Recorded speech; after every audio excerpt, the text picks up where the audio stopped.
সেই বুড়ি শুনেছে মক্কায় এক জাদুকর এসেছে। যে জাদুকর যার সাথেই সাক্ষাৎ করে তার ধর্ম ছিনিয়ে নেয়। বুড়ি সেই জাদুকর থেকে পলায়ন করছিল এই ভয়ে যে সেই জাদুকর যেন তার বাপদাদার ধর্ম তার কাছ থেকে ছিনিয়ে নিতে না পারে। হঠাৎ সেই রাস্তা দিয়ে মহানবী সাল্লাল্লাহু আলাইহি ওয়াসাল্লাম যাচ্ছিলেন।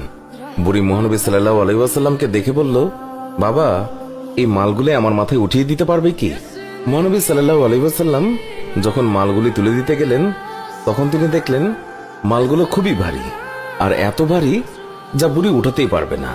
তখন মহানবী সাল্লাল্লাহু আলাইহি ওয়াসাল্লাম তিনি বুড়িকে বললেন, এটার তো খুবই ওজন, আপনি যদি অনুমতি দেন আমি আপনার এই মালগুলি আপনি যেখানে বলেন সেখানে দিয়ে আসব। বুড়ি তো খুবই খুশি, সে খুশি মনে অনুমতি দিল। মহানবী সাল্লাল্লাহু আলাইহি ওয়াসাল্লাম সকল মালপত্র নিজের মাথার উপর তুললেন আর বুড়ির সাথে পথ চলতে লাগলেন। আর বুড়ি পুরো রাস্তায় ওই জাদুকরকে বকা দিতে দিতে গেলেন। মহানবী সাল্লাল্লাহু আলাইহি ওয়াসাল্লাম বুঝলেন বুড়ি কার ওপর প্রচন্ড রেগে আছেন। তাই মহানবী সাল্লাল্লাহু আলাইহি ওয়াসাল্লাম বুড়িকে প্রশ্ন করেন, মক্কা ছেড়ে কেন যাচ্ছেন? বুড়ি বলল, আমি শুনেছি মক্কায় এক জাদুকর এসেছে যে মানুষের ধর্ম লুটে নিচ্ছে। আমি সারা জীবন মূর্তি পূজা করেছি, আমার বাপদাদা তারাও মূর্তি পূজা করেছে।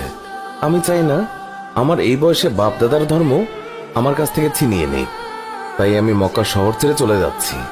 মহানবী সাল্লাল্লাহু আলাইহি ওয়াসাল্লাম বুড়ির কথা শুনে তার মাল ফেরত দেননি, বরং যত্নের সাথে মাথায় করে বুড়ির সব মালামাল বহন করে নিয়ে গেলেন।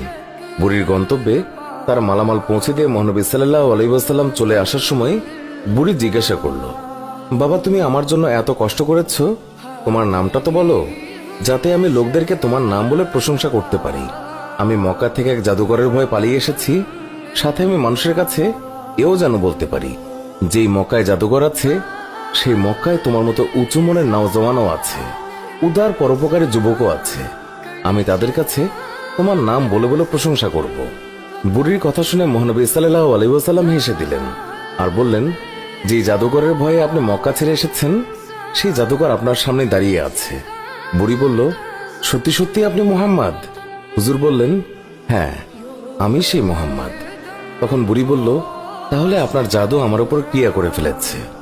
সুবহানাল্লাহ, আপনি আর দেরি করবেন না, আমাকে পাক কালেমা পড়িয়ে দিন, লা ইলাহা ইল্লাল্লাহু মুহাম্মাদ।